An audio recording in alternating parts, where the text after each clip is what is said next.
ጤና ይስጥልኝ እንደምን ውላችሁ አምሽታችኋል ተመልካቾቻችን።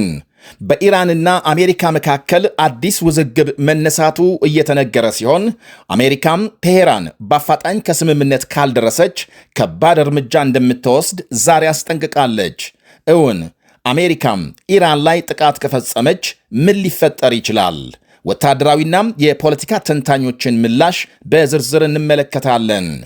ካናዳና ማዳጋስካር ሐዘን መቀመጣቸው ሲነገር የአፍሪካ መሪዎች የስልጣን ጥማት የታየበት መረጃም ደርሶናል።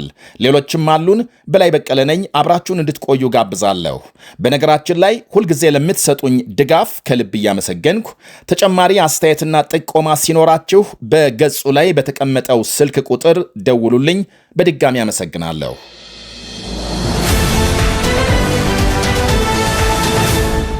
የአሜሪካ ፕሬዝዳንት ዶናልድ ትራምፕ ዛሬም በኢራን ላይ ወታደራዊ እርምጃ ለመውሰድ ዝግጁ መሆናቸውን እየገለጹ ነው። የኢራን ባለስልጣናት ደግሞ ከገደብ ያለፈ ጥያቄ አንቀበልም እያሉ ናቸው። ቴሄራን በፍጥነት ከአሜሪካ ጋር ስምምነት ካልደረሰች ከባድ እርምጃ እንደሚወስዱ አስጠንቅቀዋል። ፕሬዝዳንት ትራምፕ ሁለቱ ሀገሮች ቀጣይ ዙር ድርድር ያካሂዳሉ ተብሎ በሚጠበቅበት በአሁኑ ጊዜ ትራምፕ ያሰሙት ማስጠንቀቂያም ዳግም በቀጠናው ስጋት መፍጠሩ ይነገራል። በተለይ አሜሪካም እርምጃ ከወሰደች ቴሄራን በምላሹ በአካባቢው ሀገራት ባሉ የአሜሪካ ጥቅሞች ላይ ጥቃት ትፈጽማለች በሚል ስጋት ሀገሮቹ ትራምፕ እንዲታገሱ ውትወታቸውን ቀጥለዋል። በተለይ ኢራን ዩራኒየም የማበልጸግ ስራዋን እንደማታቆም ማስታወቋ በሁለቱ ሀገሮች መካከል የኒኩሌር ስምምነት ይደረሳል የሚለው የበርካታ ወገኖች ተስፋ በጦርነት ስጋት እንዲተካ ሆኗል። አሁን የሁሉም ጥያቄ አሜሪካም እንደዛተችው ወታደራዊ እርምጃ ከወሰደች በቀጣይ ምን ይፈጠራል፣ የኢራን ምላሽ ምን ይሆናል የሚል ሲሆን የፖለቲካና ወታደራዊ ተንታኞችም ምላሽ ይሰጣሉ። የኢራን አገዛዝ በስልጣን ላይ በቆየበት ለ40 ዓመታት ከሚጠጋ ጊዜ በኋላ በአሁኑ ወቅት የኢኮኖሚና ፖለቲካዊ መዳከም ገጥሞታል የሚሉ ወገኖች ምናልባትም ተገዶ ወደ ምዕራቡ ዓለም ሊቀላቀል እንደሚችል ይገምታሉ። በእርግጥ የምዕራቡ ወታደራዊ ጣልቃ ገብነት በቀላሉ የዲሞክራሲ ሽግግር ሊያመጣ እንደማይችል ሊቢያና ኢራቅ ማሳያ ሲሆኑ በሁለቱም ሀገሮች አምባገነን ስርዓቶች ቢወገዱም ለዓመታት ለብጥብጥና ደም መፋሰስ ተዳርገው መቆየታቸው ይታወቃል። ሶሪያም ባለፈው የፈረንጆች ዓመት ራሷ ባካሄደችው አብዮት በሽር አልአሳድን አስወግዳም ቢያንስ የተሻለ ሁኔታ ላይ እንደምትገኝ ከውጭ ጣልቃ ገብነት በማነጻጸር ይገልጻሉ። ከዚህ ሁሉ በፊት ግን ኢራን ለአሜሪካ ጥቃት የምትሰጠው ምላሽ ዓለምን በተለይም የአካባቢውን ሀገሮች ስጋት ላይ የጣለ ሆኗል። የእስራኤል ጠቅላይ ሚኒስትር ቤንያሚን ኔታንያሁ ሰሞኑን ደጋግመው በድርድሩ እንዲካተት እየጠየቁ ያለው የኢራን ሚሳኤል አቅም አሜሪካ ጥቃት ላለመፈጸም ስታንገራግር የቆየችበት አንደኛው ምክንያት እንደሆነ ይነገራል። ለማንኛውም የአሜሪካ ጥቃት የኢራን የባለስቲክና ክሩዝ ሚሳኤሎች ወደ ባህሬን፣ ሶሪያም፣ ኢራቅ፣ ኳታርና የተባበሩት አረብ ኤምሬትስን ወደ መሳሰሉ የአሜሪካ ወዳጅ ሀገሮች ሊወነጨፉ በተጠንቀቅ ቆመዋል። የኢራን ሚሳኤል ጦር መሳሪያ በቀጠናው ግዙፍና በአሜሪካ ጦር ሰፈሮችና የእስራኤል መሬቶች በደቂቃ ጊዜ የመድረስ አቅም እንዳለው ይነገራል። የኢራን ድሮኖችና ባለስቲክ ሚሳኤሎች በአብዛኛው በዋሻዎች ከምድር በታች ወይም በተራሮች ስር ተደብቀው የሚገኙ በመሆናቸው ለአሜሪካ ጥቃት ብዙም ተጋላጭ አይደሉም ይላሉ ተንታኞቹ። እናም የኢራን ጎረቤቶቻቸውን ወይም ደግሞ የባህረ ሰላጤው ሀገሮች የአሜሪካ እርምጃ ዳፋው ወደ እነርሱም እንደሚተርፍ የተረዱት አንድም በቀጥታም በሌላ በኩል በአካባቢው የመርከቦች ዝውውር በማወክ ጭምር እንደሆነ ይናገራሉ። ኢራን እንደ ፈረንጆቹ አቆጣጠር ከ1980 ጀምሮ ለ8 ዓመታት ከጎረቤት ኢራቅ ጋር ጦርነት ካካሄደች ወዲህ በባህረ ሰላጤው የመርከቦች የዝውውር መስመር ላይ ፈንጂ የመቅበር ልምድ እንዳላት ሲነገር አሁንም ይህንኑ የጥቃት ስልት ልትጠቀም እንደምትችል ይወሳል። በተለይ የዓለማችን 20 በመቶ የተጣራ ጋዝና ነዳጅ መተላለፊያ በኢራንና ኦማን መካከል ያለውን ወሽመጥ በመዝጋት የዓለም የነዳጅ ገበያ እንዲዛባ ታደርጋለች የሚል ስጋት አለ። ከሰሞኑ በዚሁ የባህር ክልል ፈንጂ የመቅበር ልምምድ አካሂዳለች መባሉም ከዚህ ጋር የተያያዘ እንደሆነ ተመልክቷል። አሜሪካም በመጀመሪያው ዙር ዘመቻም ከጦር መርከቦቿ በክሩዝ ሚሳኤል በአየር ደግሞ ታዋቂዎቹን ቢ52 እና ኤፍ35 ቦምብ ጣይ ጀቶቿን በመጠቀም ለኢራን የኒኩሌር ጣቢያዎች ላይ ማለትም በኢራን ኒኩሌር ጣቢያዎች ላይ ሰፊ ድብደባ እንደምትፈጽም ሲጠበቅ፣ እስራኤልም ከባሻገር ሄዝቦላህን በመሳሰሉ በኢራን በሚደገፉ ሚሊሻ ቡድኖች ላይ የአየር ጥቃት እንደምታደርስ ይገመታል።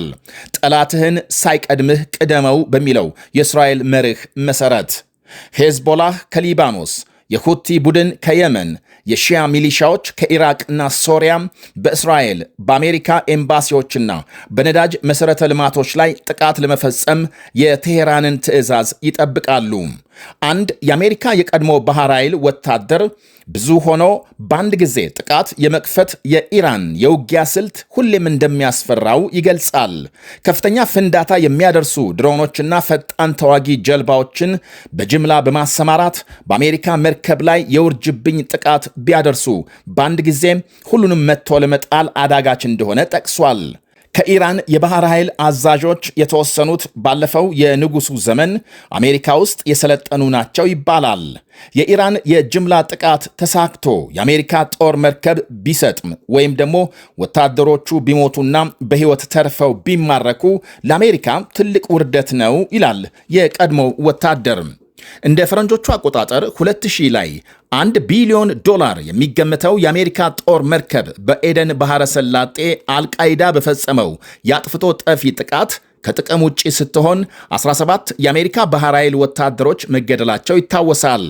ከዚያም ከፍ ሲል በ1987 የኢራቅ ጀት አብራሪ በስህተት በአሜሪካ ጦር መርከብ ላይ ሚሳኤል ተኩሶ 37 የባህር ጠላቂዎች መግደሉ ይነገራል። አሜሪካም ከ5 ዓመታት በፊት የኢራን አብዮታዊ ጦር አዛዥ ቃሲም ሱሊማኒን በመግደሏ ቴሄራን በአሜሪካ ጦር ሰፈሮች ላይ የተኮሰችውን የተገደበ ምላሽ አሁን የሚጠብቅ ካለ ተሳስቷል። ያሁኑ ገደብ የለሽ በተለያየ ስፍራ የሚፈነዳም አሜሪካም በበርካታ ግጭት እንድትወጠር የማድረግ ስልት ቴሄራን ልትከተል እንደምትችል ተንታኞች ይናገራሉ። ሌላው ኳታር፣ ሳውዲ አረቢያና ሌሎች ጎረቤት ሀገሮችን እያስፈራ ያለው አደገኛ ውጤት የኢራን አገዛዝ ቢከስም ሀገሪቱ ወደ ለየለት የእርስ በርስ ግጭት ልታመራም ትችላለች ነው። አገዛዙ ቢወድቅ ሀገሪቱ ለከፋ ቀውስና አለመረጋጋት ልትዳረግ፣ የጎሳ ግጭት ሊነሳ ይችላል። አናሳው ጎሳም ራሱን ከብዙሃኑ ለመከላከል በሚያደርገው ትግል የእርስ በርስ ግጭት ይከተላል። የሀገሪቱ የኒኩሌር ፕሮግራም ሳይቀር በአደገኛ ቡድኖች እጅ ይገባል ይላሉ የኳታር ወታደራዊ ተንታኝ። እናም ይላሉ 93 ሚሊዮን ሕዝብ በመያዝ በመካከለኛው ምስራቅ ግዙፍ የሆነችው ኢራን የሶሪያና የሊቢያ እንዲሁም የየመን ዕጣ እንዲገጥማት አንፈልግም ብለዋል። ባይሆን የፖሊሲ ለውጥ በማድረግና የተባለውን የኒኩሌር ስምምነት በመፈጸም ሰላም ከማምጣት ውጪ ለኢራን መንግስት ሌላ አማራጭ የለም ባይናቸው ተንታኙ። በማዕቀብ የተሰበረ ኢኮኖሚ እንዲያም ሲል በዋጋ ንረትና በኑሮ ውድነት የተከፋም ለውጥ የሚፈልግ ህዝብ እያስተዳደርክ በኢኮኖሚና በጦር ከደረጁ ሀገሮች ጋር ጦርነት ገጥመህ ውጤት አታመጣምና ተንታኙ እንደሚሉት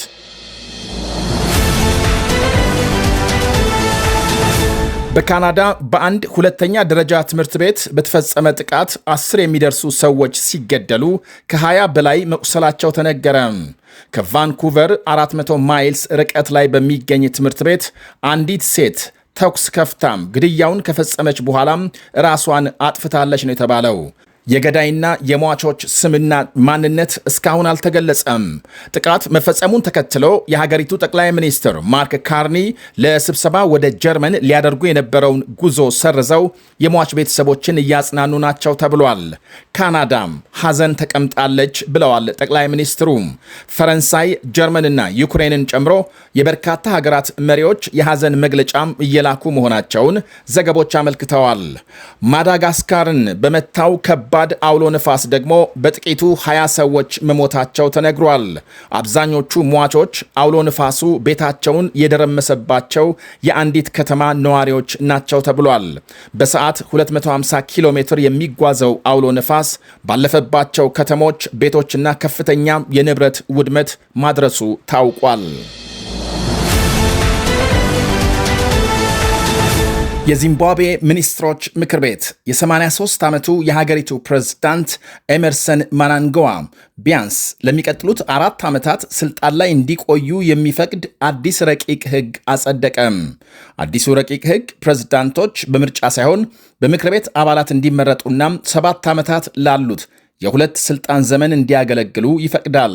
አሁን ላይ ተግባራዊ የሆነ ባለው ሕግ አንድ የስልጣን ዘመን 5 ዓመታትን የያዘ ነው። የፍትህ ሚኒስትሩ ዚያምቢ ረቂቅ ሕጉ ለምክር ቤት ከመቅረቡ በፊት ከህዝብ ጋር ውይይት እንደሚደረግበት ገልጸዋል። ሆኖም ሁለቱም ምክር ቤቶች በገዢው ዛኑ ፒኤፍ ፓርቲ በበላይነት የተያዙ ናቸው።